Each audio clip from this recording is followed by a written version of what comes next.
Xin chào tất cả các bạn. Hôm nay chúng ta sẽ cùng nhau sửa đầu Panasonic model là AU55H. Đây chính là đầu bọt Table M2. Thì lúc trước tôi đã giới thiệu cho các bạn cách sửa đầu Panasonic model là AU520H rồi. Thì hôm nay chúng ta sẽ cùng nhau sửa đầu AU55H. Đầu AU55H này không có chức năng Confidence Head giống như là AU520, cho nên chúng ta thấy là trống tự nó khá là đơn giản. Nó không có những cặp mép Confidence giống như là AU520 ha. Tuy nhiên thì đầu AU55H này nó lại có chức năng TBC, còn AU520 thì không có. Đây chính là card TBC của nó. Máy này có trang bị TBC cho nên là phát lại sẽ tốt hơn. Máy này hiện tại đang gặp một cái lỗi rất là lạ. Thì tôi cũng đã mày mò sửa vài ngày rồi. Thì hôm nay tôi sẽ tóm tắt lại cho các bạn nó như thế nào. Bây giờ tôi sẽ vận hành máy ha. Máy vẫn lên nguồn bình thường. Bây giờ tôi cho con băng vào.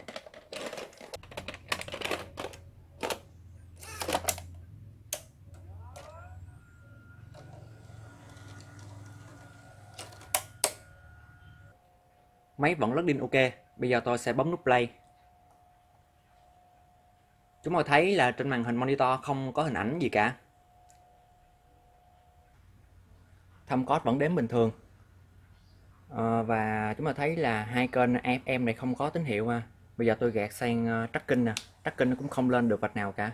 Tức là vừa không có tracking, vừa không có audio FM.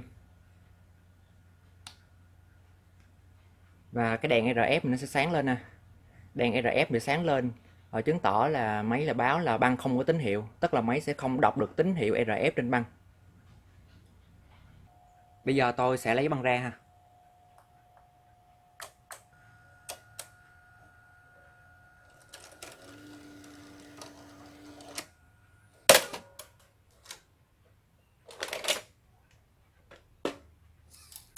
Những cái lỗi liên quan về RF thì nó có vô vàn nguyên nhân gây nên, tôi đã gặp rất là nhiều rồi. Thì đa phần nó liên quan về khuếch đại đầu từ, rồi hỏng từ, video, rồi sạc vô, vân vân, rất là nhiều. Thì đối với cái máy này thì tôi cũng đã lau từ rồi. Tuy nhiên lau từ thì nó cũng chẳng có tác dụng gì cả, nó vẫn báo cái lỗi RF và nó cũng không lên hình, chỉ có counter và thăm có là đếm mà thôi. Thì giải quyết cái lỗi này rất là khó, tại vì đây cũng là một cái lỗi lạ mà tôi mới gặp lần đầu tiên. Tôi đã giải quyết ở trong vòng vài ngày rồi. Bây giờ tôi sẽ tóm tắt lại cho các bạn xem như thế nào. Đối với hệ thống M2 thì nó cũng giống như Betacam vậy, nó sẽ có 4 mép từ cơ bản ha, bao gồm đó là hai mép dành cho Y, tức là tín hiệu chói, và 2 mép dành cho C, tức là tín hiệu màu. Và ở đây nó sẽ có 2 khối khuếch đại đầu từ ha.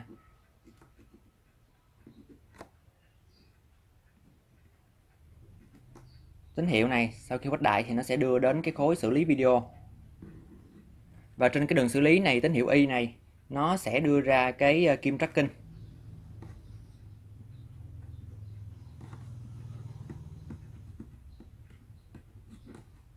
Và tín hiệu C này nó sẽ đưa đến cái mạch đó là AFM, tính là audio. Và khối này nó sẽ đưa đến phần xử lý C, và đây chính là xử lý Y. Đây chính là cái hệ thống cơ bản của M2.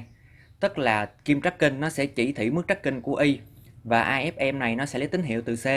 Đối với cái lỗi RF này chúng ta thấy là nó vừa báo mất RF, tức là không có tracking, mà nó lại không có AFM nữa, cho nên có khả năng là cái vấn đề nguyên cái khối này của chúng ta nó bị vấn đề rồi nè. Đây chính là cái khối khuếch đại đầu từ ha. Thì cái nguyên tắc là chúng ta sẽ dò từ cái khối khuếch đại đầu từ này trở đi. Chúng ta sẽ dò từ cái điểm này, chúng ta xác định được nguyên nhân nó rồi chúng ta sẽ dò tiếp. Đây chính là mạch khuếch đại đầu từ.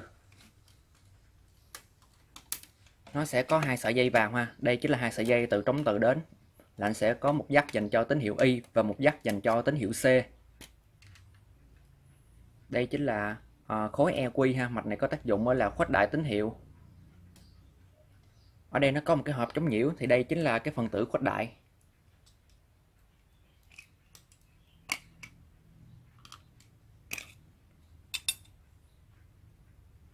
Đây chính là 2 con IC khuếch đại đầu từ ha.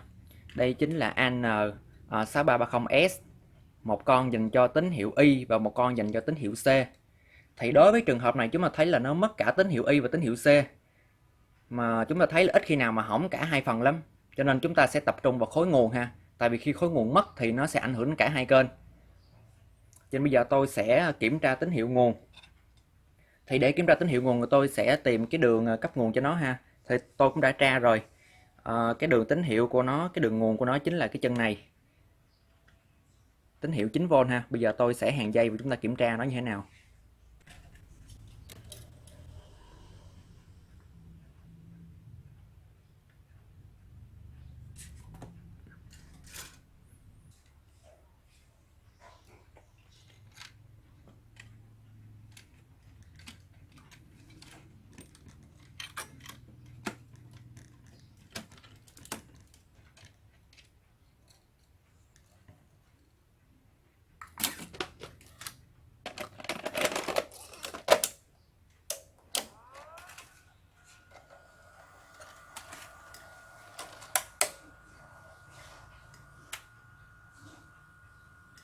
Đây chúng ta thấy là khối khuếch đại đầu từ nó không có điện áp ha. Đáng lẽ nó phải là 9V mới đúng, mà ở đây nó gần là 0V rồi.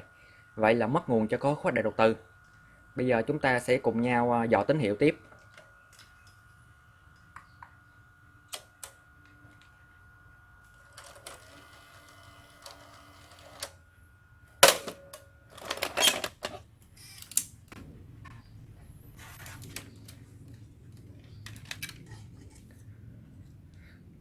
Để giải quyết được cái mặt này thì tôi phải cần có sơ đồ.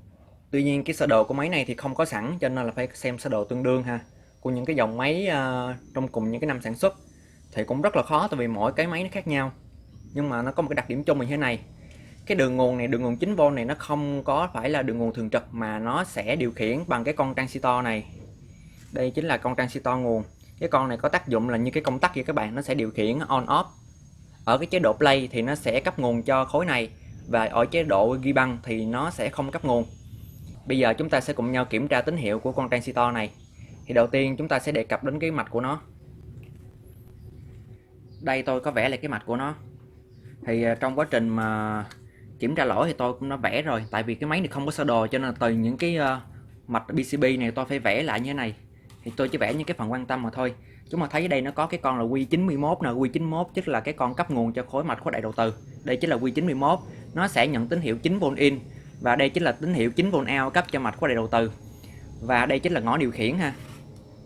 Và để cho cái mạch này hoạt động thì tín hiệu ở đây phải là 9V, tức là ở đây nó sẽ là mức logic 0 ha. Đây chính là 1, đây là 0, đây là 1.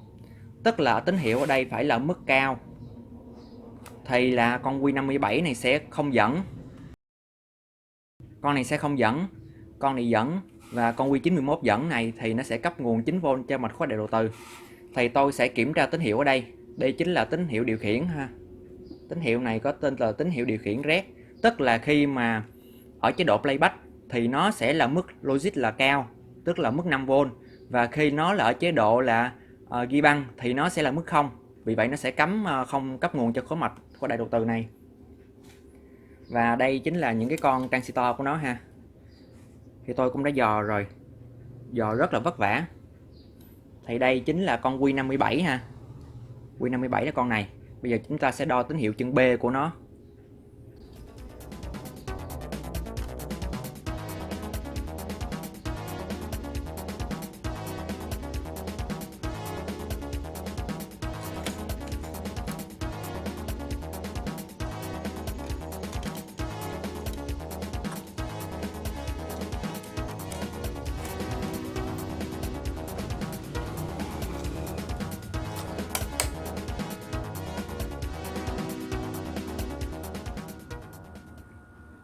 Chúng ta thấy là chân B của con Q57 này ở mức logic 0 luôn. Vậy là cái tín hiệu này điều khiển bị sai rồi. Vậy thì là cái khối khuếch đại đầu từ này hoạt động đúng mà không vấn đề gì, mà nguyên nhân đó chính là do cái tín hiệu điều khiển này nó bị sai ha. Tín hiệu đã bị sai rồi. Mạch khuếch đại đầu từ này nó bình thường, cho nên là tôi sẽ trả lại về nguyên bản ha. Không phải hư hỏng một cái khối này.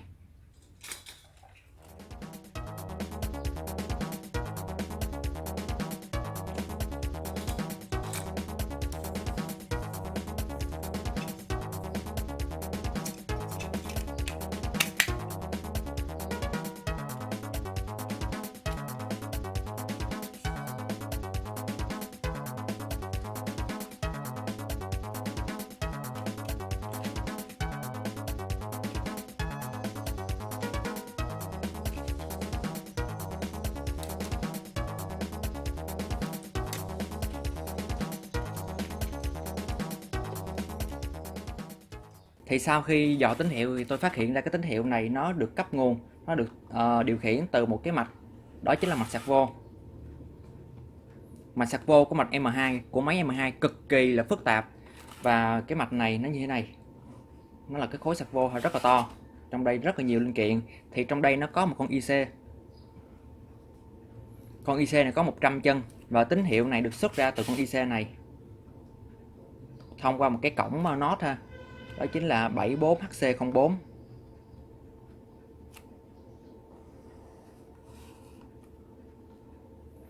Đây chính là mạch sạc vô. Bây giờ chúng ta sẽ cùng nhau tìm đến mạch sạc vô.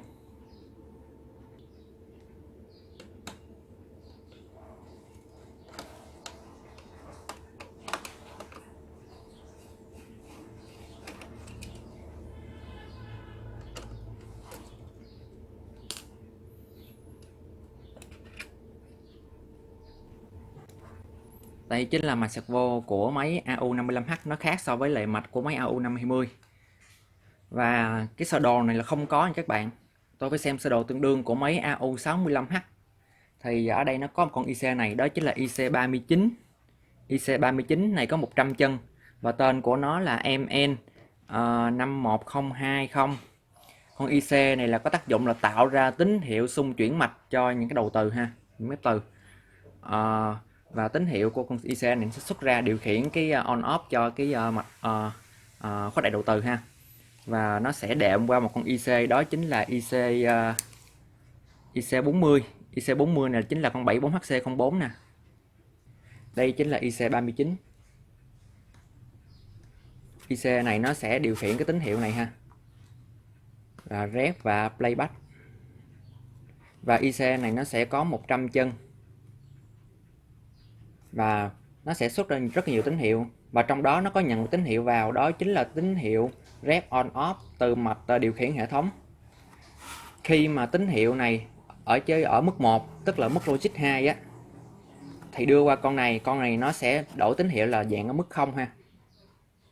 Và ở đây nó sẽ là mức 1. Và sau khi đưa qua mạch này thì nó sẽ kích cho cái khối khuếch đại và đầu từ này là 9V. Còn nếu như mà ở đây nó là mức 0 ha, tức là ở chế độ rep, thì nó sẽ đảo tín hiệu lại, và lúc này nó sẽ không cấp nguồn cho mạch khuếch đại đầu từ. Vậy bây giờ chúng ta sẽ kiểm tra tín hiệu này xem nó có bình thường hay không. Đó là tín hiệu đưa vào chân số 28. Và tín hiệu này xuất ra đó chính là chân 46.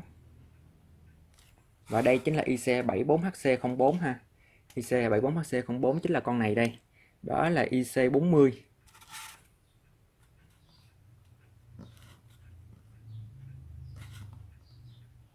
IC40.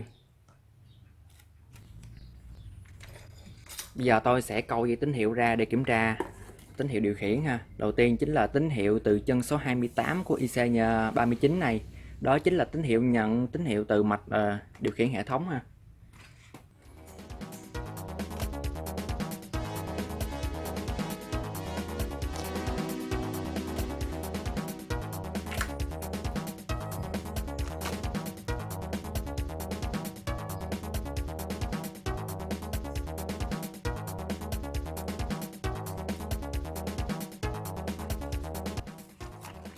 Tiếp đến đó chính là chân ra của IC74HC04 ha.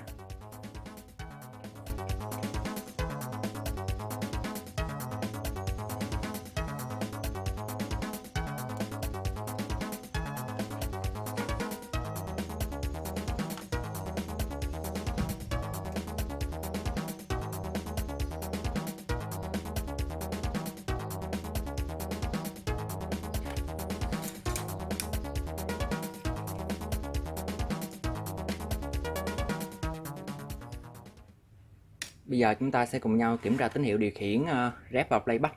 Bây giờ tôi cho con băng vào.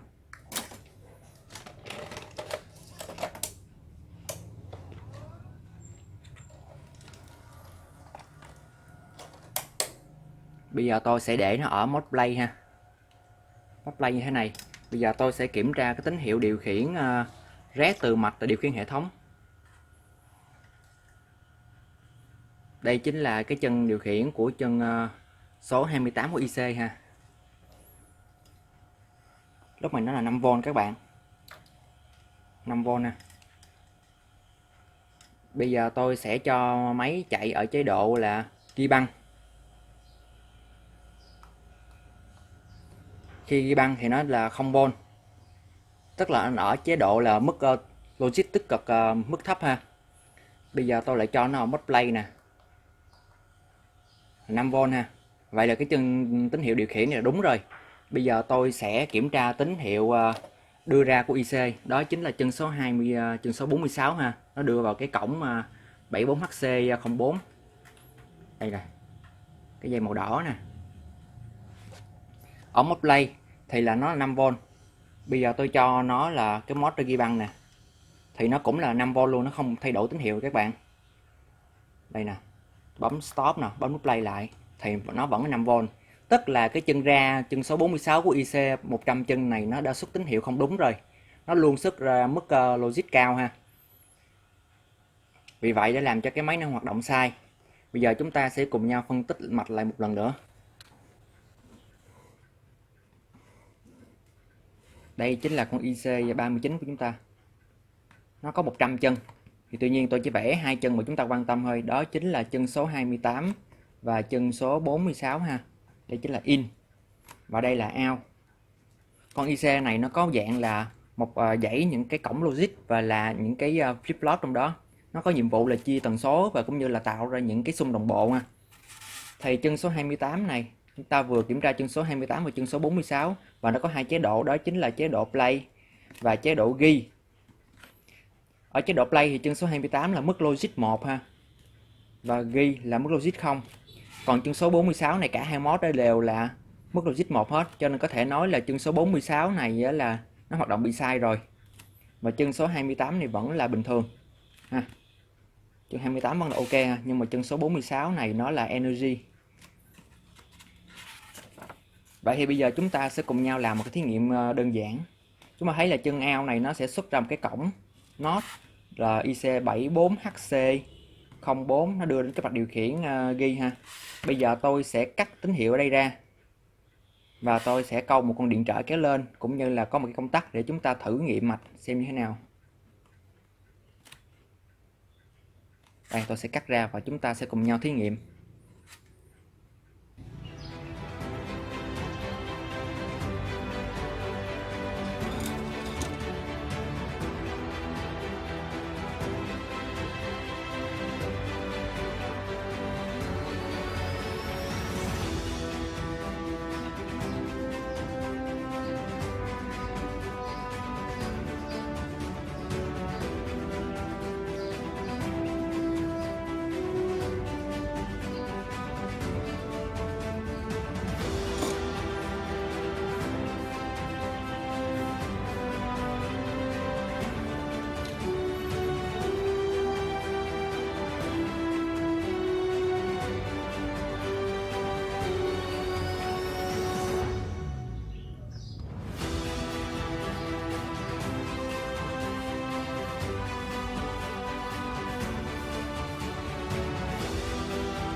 Bây giờ chúng ta sẽ cùng nhau xem thử coi cái tác dụng của cái dây điện màu xanh này như thế nào. Tôi hàn vào cái chân 74HC04 ha. Bây giờ tôi cho băng vào nè, sau đó bấm nút play.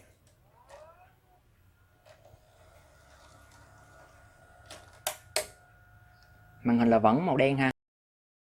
Bây giờ tôi sẽ ghim này xuống mát. Khi ghim xuống mát các bạn thấy là hình ảnh xuất hiện ha. Bây giờ tôi thả ra nè, thả ra thì lại mất hình. Bây giờ tôi sẽ ghim xuống mát trở lại. Đây, lại lên hình ha. Vậy là cái chân này có tác dụng mà điều khiển chế độ là red và playback. Bây giờ tôi sẽ lấy băng ra. Chúng ta sẽ cùng nhau chế một cái mặt đơn giản có tác dụng là điều khiển cái dây điện màu xanh này.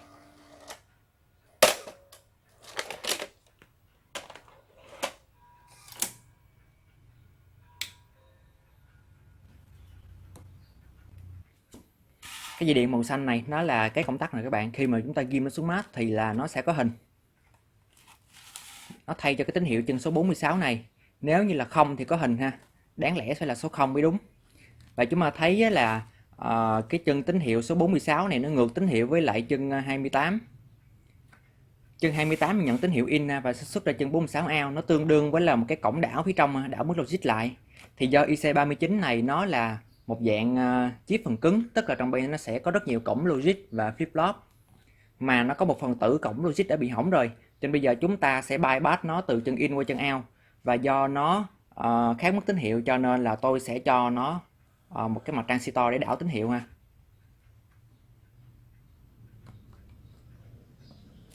Đây tôi sẽ cho nó cái mặt như vậy.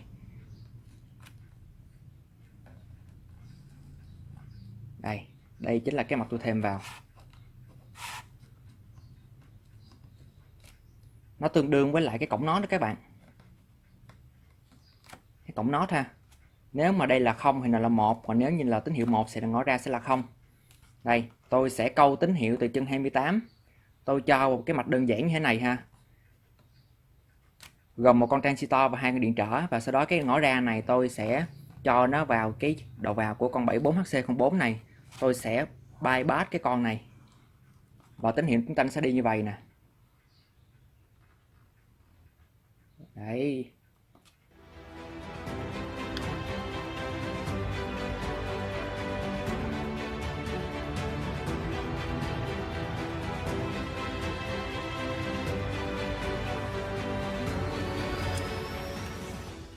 Đây chính là mạch của chúng ta sau khi HIC. Thì thay vì tín hiệu chúng ta lấy từ IC100 chân này thì bây giờ là tôi sẽ đi trực tiếp ha. Tôi sẽ câu một con transistor C1815. Transistor này sẽ có tác dụng là đảo tín hiệu qua, nó nhận tín hiệu từ khối điều khiển hệ thống và sau đó nó sẽ đưa tín hiệu ra vào IC74HC04 để điều khiển tín hiệu cấp nguồn cho mạch khuếch đại đầu từ. Chúng ta không có thông qua IC100 chân nữa. Và bây giờ chúng ta sẽ cùng nhau gắn mạch này vào, chúng ta test máy.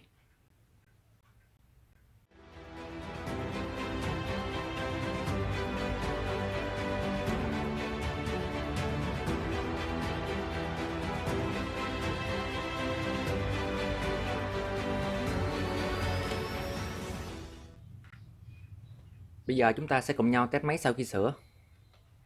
Đầu tiên tôi sẽ test chức năng playback trước ha. Tôi cho một cái băng đạp có chương trình vào.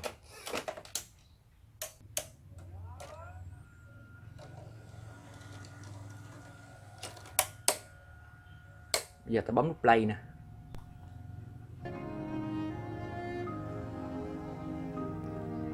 Máy lên video rất là đẹp các bạn, giống như Betacam SB vậy. Và cũng có AFM rồi ha. Bây giờ tôi gạt cái công tắc này qua video tracking nè. Thì chúng mình thấy là tracking lên rất là cao ha. Và máy không có báo cái đèn RF nữa.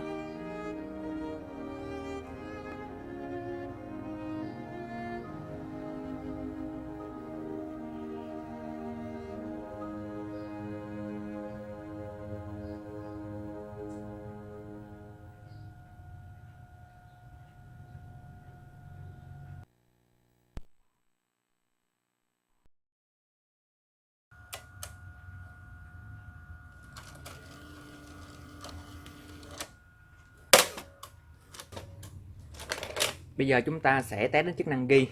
Tại vì chúng ta tác động đến cái chân tín hiệu điều khiển, cho nên bây giờ chúng ta phải test đến cái chức năng là ghi và phát ha. Bây giờ tôi cho con băng vào. Giờ tôi sẽ thử ghi một cái đoạn chương trình ha.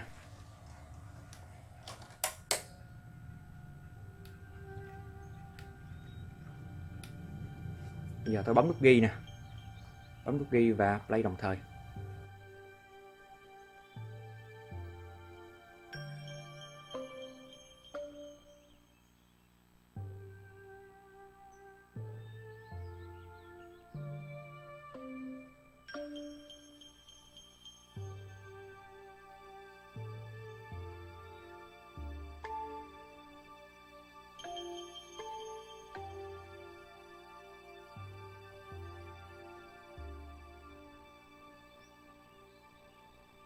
Tôi sẽ ghi thử 30 giây. Bây giờ tôi bấm nút stop nè. Bây giờ tôi kiểm tra tín hiệu vừa ghi ra. Bấm nút start và tua.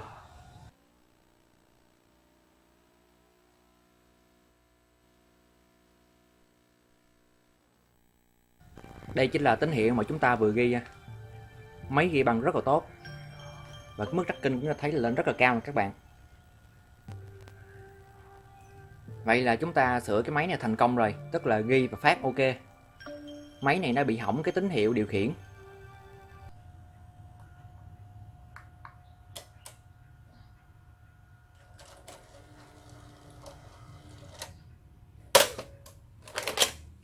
Vậy là chúng ta đã sửa máy này thành công.